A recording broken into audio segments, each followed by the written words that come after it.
al círculo de la familia. Y eso la gente se da cuenta, eso la gente ve, eso la gente conoce, eso la gente también lo puede evidenciar en provincias como la suya, eso es muy evidente.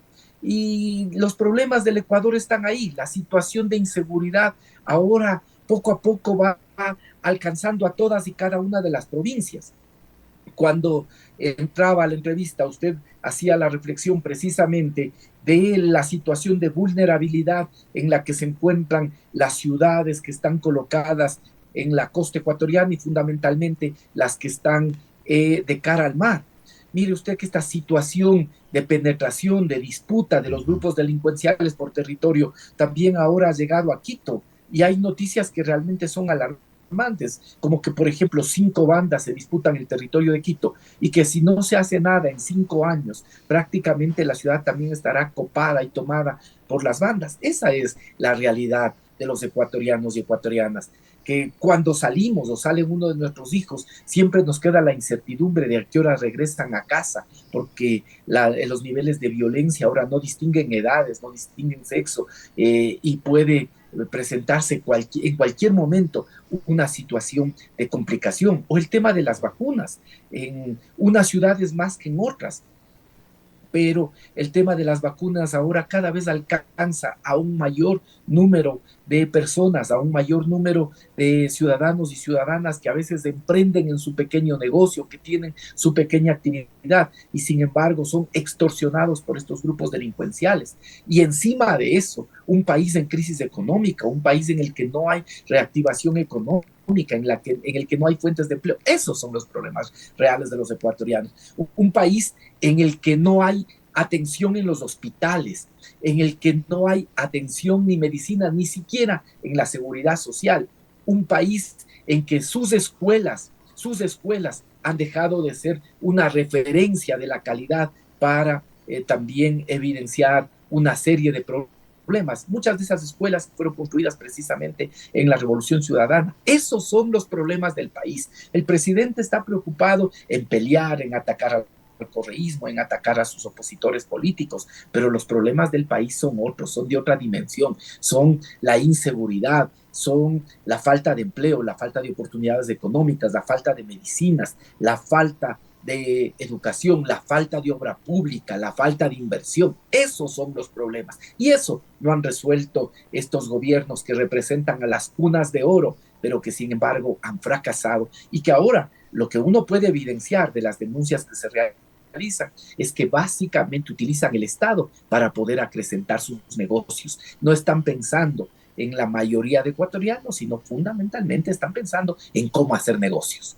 Y hablando precisamente de esta realidad que está atravesando el Ecuador, eh, para el 2025 vamos a escuchar los ecuatorianos las propuestas de los candidatos y yo le voy a expresar, transmitir lo que la ciudadanía generalmente dice, sobre todo acá en la provincia de Santa Elena. Muchos vienen y nos prometen el oro y el moro, pero finalmente, ¿cómo sabemos quiénes realmente nos van a cumplir? Porque es verdad, muchos nos han dicho que tienen la solución en sus manos, pero usted lo acaba de mencionar, han tenido la oportunidad de estar en el poder y definitivamente el país no ha avanzado, al contrario, hemos retrocedido en inseguridad, hemos retrocedido en desempleo, hemos retrocedido en muchas cosas. ¿Cómo sabemos los ecuatorianos, bajo su perspectiva, de cuál es la mejor propuesta? Mire, yo sí creo que ahora los ecuatorianos tenemos una responsabilidad porque tenemos en nuestras manos la posibilidad de cambiar la situación que vivimos. Ujú. Y creo que lo que los ecuatorianos debemos pedir es exigir que nos digan propuestas concretas, que nos digan propuestas concretas, que nos hablen de cómo van a efectivamente enfrentar y resolver el tema de la inseguridad. Que no que nos vengan y nos digan que hay un plan Fénix, ¿sí?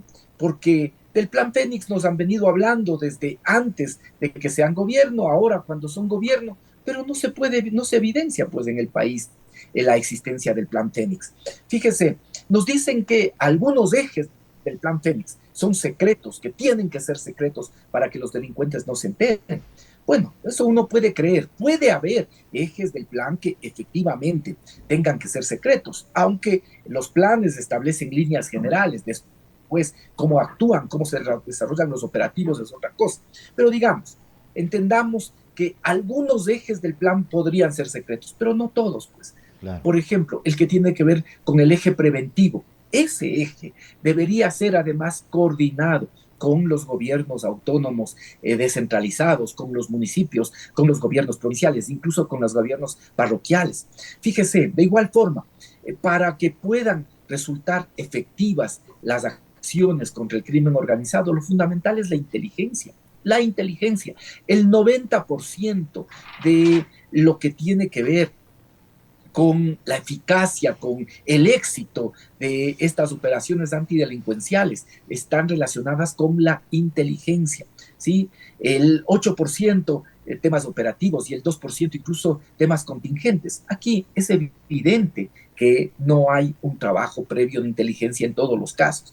Por eso, de todas las personas que se han detenido, de los miles de personas que se han detenido, apenas al 4 o 5% les llegan a formular efectivamente cargos. Al resto tienen que después ser liberados, no porque solo pueda haber una mala actuación de fiscales y jueces, no, sino también porque no hay los elementos que permitan efectivamente procesar a estas personas. Esta es la realidad, no hay plan Fénix. Entonces, aquí nos vienen, nos ofrecen, después nos regalan muñecos de cartón, sin corazón, sin memoria, ¿sí? Y con eso se pretende que ganar los votos, se pretende con eso poder pedir los votos, ¿no? Yo creo que ahora los ecuatorianos, así simplemente debemos pedirles que nos digan cómo van a enfrentar, cómo van a resolver. El gobierno que nos diga, pues, qué es lo que efectivamente ha avanzado en materia de seguridad. Han disminuido en algo las muertes violentas. El año anterior el Ecuador cerró con 45 muertes violentas por cada 100.000 habitantes. Al final de este año, seguramente, como vamos, terminaremos con 37, 38 muertes violentas por cada 100.000 habitantes. Seguiremos siendo el país más inseguro, pero han crecido otro tipo de delitos, pues han crecido los delitos que tienen que ver con el secuestro extorsivo, con el robo de vehículos, con el de parte de vehículos. El robo de vehículos aquí en la ciudad de Quito, ayer había un reportaje que se ha incrementado el robo de vehículos aquí en la ciudad de Quito y en todo el país. Entonces, ¿cuáles son las condiciones concretas que se han mejorado en términos de seguridad? Tienen ahora que decirnos, además, no se va a poder enfrentar, resolver el problema de seguridad si al mismo tiempo no hay un proceso de reactivación de la economía, de inversión pública y privada que permita la generación de oportunidades y la generación de empleo. Entonces yo creo que los ecuatorianos ahora lo que tenemos que exigir es que nos den respuestas. Seguramente habrá campañas millonarias, ¿sí? Los hijos de las grandes fortunas llegarán también en muchos casos a regalar cosas, a regalar fundas de víveres. Bueno, la ciudadanía, incluso que reciba esas fundas de víveres, son de alguna forma un mecanismo de redistribución. Pero después de que reciba, que les pregunte también cómo van a resolver el tema de la inseguridad, cómo van a resolver el tema de la falta de empleo, cómo van a resolver el tema de la falta de oportunidades económicas, cómo van a resolver el tema de la falta de medicinas, la falta de atención médica, la falta de médicos, cómo y qué van a hacer en términos de materia presupuestaria. Creo que los ciudadanos ahora tenemos que exigir que nos den respuestas concretas, respuestas sobre los problemas fundamentales que tenemos como país. Y hablando precisamente del tema económico, que es lo que usted mencionaba, actualmente el país se está enfrentando ya un proceso donde tienen que cerrar el bloque de extracción de petróleo de El Yasuní, y que según se conoce por parte ya de información de gobierno, esto podría tardar cerca de 13 años, pero finalmente bajo una decisión que se dio en la consulta popular, algún día va a tener que cerrar. Esto va a afectar definitivamente la economía, va a golpear la economía de forma directa de los ecuatorianos también, Virgilio. Vea, y le digo, además, también aquí nuevamente una actitud demagógica.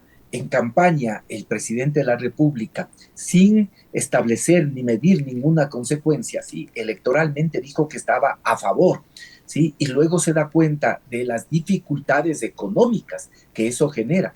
¿Sí? Por eso es importante que nos puedan decir, pues cuando hay propuestas de esta naturaleza, cómo van a reemplazar esos recursos. Y de igual manera, ahora, cómo esos recursos van a ser reemplazados, qué es lo que se está haciendo para poder reemplazar esos recursos. Indudablemente que el país es un país que tiene muchas potencialidades. Estamos nosotros ante un país que tiene muchísimas posibilidades del desarrollo de otro tipo de industrias que no son contaminantes. Es decir, siempre, cualquier actividad económica deja una huella ecológica, cualquier actividad económica, también la agricultura, la ganadería sobre todo, puede tener muchísimo impacto respecto del tema ambiental. Y de igual manera, todo tipo de actividades. Si el turismo, por ejemplo, se hace de una forma descontrolada, sin las suficientes regulaciones, también puede generar una huella ecológica muy fuerte, muy grande.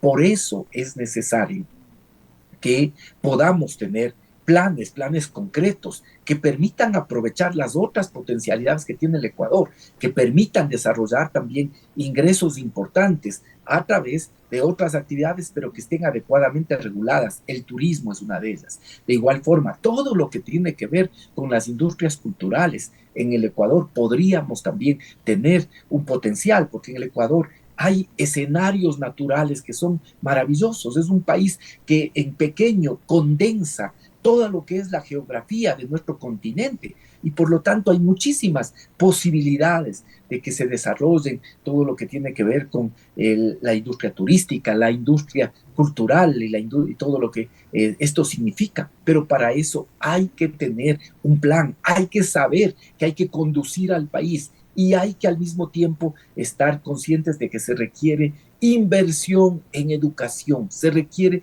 fundamentalmente inversión en educación, la única manera a través de la cual un país puede llegar a tener futuro es precisamente con inversión en materia educativa. De tal forma que alternativas hay, alternativas para poder enfrentar esta grave, esta aguda crisis existen.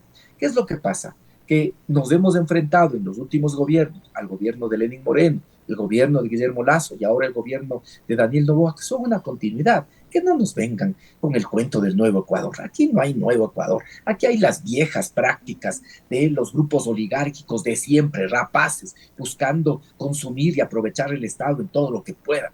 ¿Sí? Esta es la realidad. Y como no tienen ellos un programa, un proyecto, como no saben qué hacer al Ecuador, van y nuevamente se ponen de rodillas frente al Fondo Monetario Internacional. Y cada vez que un país se pone de rodillas frente al Fondo Monetario Internacional, le recetan lo mismo.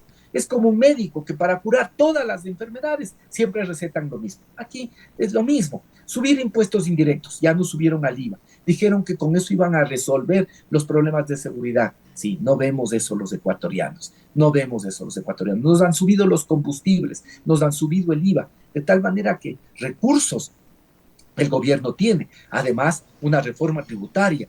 Recursos al gobierno no le han faltado. Pero ¿qué es lo que pasa? Que bajo la lógica del Fondo Monetario Internacional, ¿sí? Esto va a seguir siendo cada vez más cargas para el pueblo, cada vez más impuestos para el pueblo. Luego se irá también con la privatización de todo lo que puedan llevarse y apropiarse. Y además, como es un gobierno que está vinculado con grupos empresariales, con intereses empresariales, entonces además también buscará beneficiar a través de estos procesos a estos grupos. Entonces no es que en el Ecuador no hay salidas, no es que en el Ecuador no hay alternativas, lo que pasa que aquí no tienen planes, no tienen programas, aquí como no tienen propuestas para el Ecuador, como no saben a dónde llevar al Ecuador, entonces lo que hacen es seguir lo que dice el Fondo Monetario Internacional y cada vez que siguen Lo que dice el Fondo Monetario Internacional, siempre es más pobreza, siempre hay menos calidad de servicios, hay menos atención hospitalaria, hay menos atención en la educación, hay mayor empobrecimiento. Eso es seguir las recetas del Fondo Monetario Internacional. Y ahora para el grupito que nos gobierna, además, gobernar es buscar negocios, buscar hacer business, buscar negocios, que esos negocios beneficien al círculo más cercano de la familia. Eso es para ellos gobernar. En cambio, para quienes piensan en el futuro del país, gobernar es otra cosa.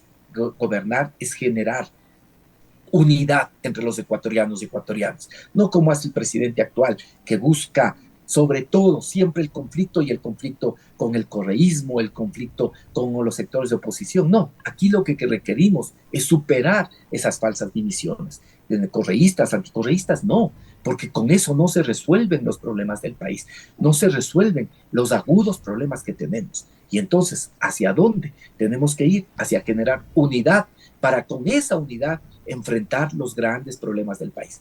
Los problemas que ahora tenemos son tan agudos que no se van a resolver de la noche a la mañana, pero hay que empezar, hay que tener voluntad y sobre todo tomar medidas que permitan no afectar a los más pobres y más bien reactivar la economía para que vuelva a haber circulante, para que vuelva a haber generación de empleo, para que vuelva a haber nuevos contratos de empleo. Esto es lo fundamental que en este momento corresponde hacer. De tal manera que alternativas sí hay, pero si quienes nos gobiernan lo que hacen es seguir las recetas del Fondo Monetario Internacional, eso es más empobrecimiento, eso es menos calidad de atención en los hospitales, en las escuelas, en todo lo que significa el sector público, ¿sí? Y al mismo tiempo, si solo piensan en los business, en los negocios de ellos, de su pequeño grupo, evidentemente que van a descuidar la situación y los intereses de la mayoría de ecuatorianos y ecuatorianas.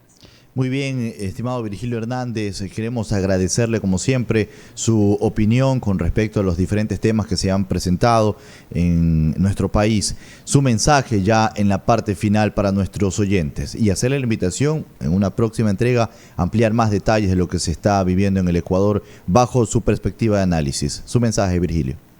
Bueno, ahora vamos a ver finalmente cuáles son los binomios que quedan, los binomios que finalmente se presentan, que son calificados. Y yo lo que les diría a los ecuatorianos es que requerimos la mayor unidad, que requerimos estar unidos para enfrentar los problemas del país y que ahora cada uno de los ciudadanos pueda hasta reírse con las cosas que a veces sacan en las propagandas, pero que al momento de decidir, los ciudadanos piensen que tienen el poder en sus manos, el poder para cambiar las cosas. Tenemos el poder y los ciudadanos sobre todo tienen la posibilidad y el poder de cambiar las cosas. Creo que eso es lo fundamental. Los ciudadanos tienen el poder de lograr con su voto también transformar la situación del Ecuador y que ahora no exijan solo ver si es que les dan un esfero, un muñeco de cartón o una funda de víveres, sino sobre todo que exijan cuáles son las respuestas concretas, cuáles son los planteamientos concretos que tienen para superar los grandes problemas del país. Ya no creemos en cuentos, ¿sí? Ya no creemos en cuentos. Ahora nos damos cuenta, ¿sí? Los ecuatorianos que nos decían que los demás son cuentos, que a quien elegimos fue un cuento, ¿sí? Un cuento que no ha resuelto los problemas del país. Ahora sí tenemos que exigir que nos den respuestas concretas. Los ciudadanos tienen el poder de cambiar y que los ciudadanos ahora exijan respuestas concretas y que con su voto también piensen que pueden cambiar la situación del país. Muy bien, muchísimas gracias, mi estimado Virgilio Hernández, por su participación. Bueno, hemos conversado con el invitado acerca de la coyuntura política de nuestro país. Vámonos a una